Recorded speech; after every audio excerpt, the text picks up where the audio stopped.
تو حضرات نے کہا سیدہ عائشہ صدیقہ کہتے ہیں میں نے عرض کیا حضور میدان احد کا دن بڑا سخت ہے، اس سے بھی بڑا کوئی سخت دن آیا ہے؟ میرے آقا نے فرمایا عائشہ اس سے بھی بڑا سخت دن آیا ہے جب میں طائف میں دین کی بات کرنے گیا تھا۔ اس میں حضور کی رحمت کا بیان بھی اور دین کے ساتھ حضور کی لگن بھی دیکھیں۔ میرے آقا فرماتے ہیں میں وہاں پہ گیا، بڑے بڑے سرداروں کو میں نے دین کی دعوت دی، انہوں نے میری دعوت کو قبول نہیں کیا، بدبختی یہ بھی کی ایک تو بات نہیں سنی تھی، اوپر سے جب حضور نکلے نا شہر سے آوارہ نوجوان وہ آپ کے پیچھے لگا دیے، حضور کو پتھر مارتے، اتنے مارے کہ میرے کریم کے خون مبارک سے آپ کی نالین وہ خون سے بھر گئے۔ اور حضور فرماتے ہیں میں بیٹھتا تھا اور بعد وقت پکڑ کے پھر کھڑا کر دیتے تھے۔ صوفی لوگ جب اس بات کو پڑھتے ہیں نا تو وہ کانپ جاتے ہیں کہ حضور نے دین کی خاطر یہ کیا اور ہم دین کے ساتھ کیا کر رہے ہیں، ہمارا رویہ کیا ہے دین کے ساتھ۔ تو حضور فرماتے ہیں مجھے کھڑا کر دیا جاتا، پھر میں بیٹھتا، پھر کھڑا کرتے۔ اے عائشہ یہ بڑا سخت دن تھا، جس کو نبی بھی سخت دن کہے اس کی سختی کا کوئی اندازہ لگا سکتا ہے؟ میرے اور آپ کے اندر وہ الفاظ نہیں ہیں کہ ہم اس دن کی سختی کا اندازہ کر سکے۔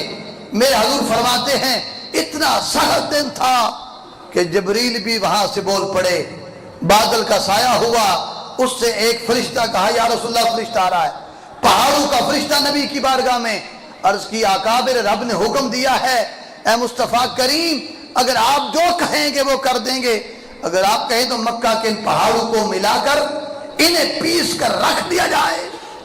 اگر کوئی پتھر مارے یہ سلوک کرے تو ان کے اوپر اگر یہ معاملہ کر دیا جائے یہ زیادتی تو نہیں نا؟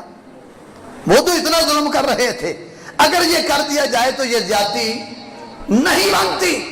لیکن مصطفیٰ کی رحمت کا حال کیا ہے؟ یہ ہے سراپا رحمت، یہ اس نبی کے نام لیوا ہم ہیں۔ فرمایا وما ارسلناک الا رحمت للعالمین، ہم نے آپ کو رحمت بنا کے بھیجا ہے۔ پہاڑوں کا فرشتہ حاضر ہے، اختیارات کا عالم یہ ہے۔ میرے مصطفیٰ نے کیا فرمایا؟ فرمایا اے فرشتے میں یہ دعا کرتا ہوں اللہم اہد قومی فإنہم لا یعلمون، اے اللہ یہ مجھے جانتے نہیں، میرے مالک میں پھر بھی کہتا ہوں تو انہیں ہدایت عطا فرما دے۔ اور کہا مجھے امید ہے ان کی پشتوں سے کلمہ پڑھنے والے پیدا ہو جائیں گے۔ علماء کہتے ہیں یہ حضور کی رحمت تھی، میرے آقا نے پھر بھی ان کے لیے بددعا۔